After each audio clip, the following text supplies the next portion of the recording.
Hello everyone, welcome back to our YouTube channel. Rktv. Tonga was shaken near Bangai, Pangai, Hawaii by an earthquake of magnitude 5.7 only 16 minutes ago, the citizen-seismograph network of RaspberryShake reported.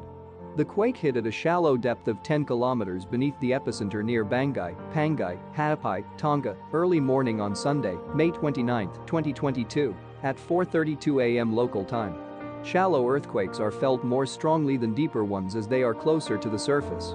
The exact magnitude, epicenter, and depth of the quake might be revised within the next few hours or minutes as seismologists review data and refine their calculations, or as other agencies issue their report.